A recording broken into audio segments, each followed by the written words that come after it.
Guys, today recipe hotel தக்காளி சட்னி. அதுக்கு தேவையான பொருட்கள்: தக்காளி ஒரு 3 வெட்டி வச்சுக்கோங்க. சின்ன வெங்காயம்னா நல்லா டேஸ்ட்டாக இருக்கும். அடுத்து 4 பச்சை மிளகா, அதுக்கடுத்து கருவேப்பிலை, மல்லி இலை, அதுக்கப்புறம் தேங்காய் சீல் நம்ம கொஞ்சம் எடுத்து வச்சுருக்கோம். அடுப்பை ஆன் பண்ணிக்கணும்.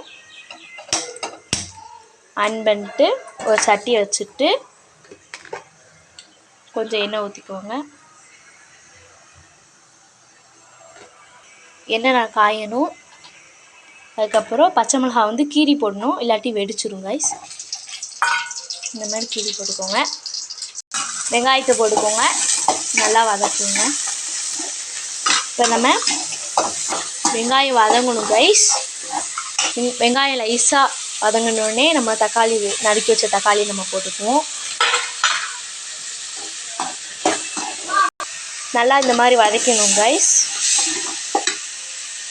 இப்போ நம்ம கல்லுப்பு கொஞ்சம் இதில் போட்டுக்கணும், நல்லா வதங்கணும். அதுக்கப்புறம் தேங்காய் போட்டுக்கணும்.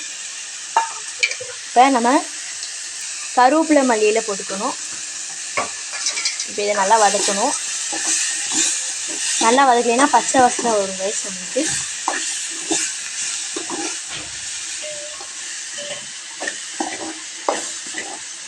பாருங்கள் கைஸ், இந்த மாதிரி நல்லா வதக்கணும்.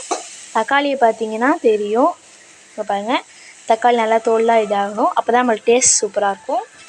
இந்த மாதிரி நம்ம வதக்கிட்டு போதும். இந்த ஸ்டேஜ் வந்தோடனே நம்ம அடுப்பை ஆஃப் பண்ணிக்கலாம். இப்போ ஆற வைக்கணும் கைஸ். ஆற வச்சுட்டு நம்ம அரைக்கணும். சீஸ் அதில் போட்டு அரைக்கணும் கைஸ். சட்னி இந்த மாதிரி நல்லா அரைச்சிக்கணும் கைஸ். இப்போ அடுப்பு ஆன் பண்ணிக்கோங்க. சட்னி தாளிக்க போகிறோம். ஒரு கடாய் வச்சுக்கோங்க. சட்டி காஞ்சோடனே நம்ம எண்ணெய் ஊற்றிக்குவோம் கைஸ். இப்போ கடுகு போடணும் கைஸ்.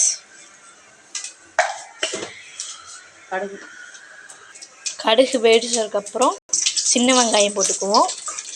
கருவேப்பிலை போட்டுக்குவோம் கைஸ். நம்ம தாளிச்சுக்கணும். தாளிச்சதை நம்ம சட்னி ரெடி பண்ணி வச்சுருந்தோம்ல கைஸ், அதில் ஊற்றிக்கணும். அவ்வளோதான் கைஸ், நம்ம தக்காளி சட்னி ரெடி ஆயிடுச்சு. லைக் பண்ணுங்கள், ஷேர் பண்ணுங்கள், கமெண்ட் பண்ணுங்கள், மறக்காமல் சப்ஸ்கிரைப் பண்ணுங்கள் கைஸ். தேங்க்யூ.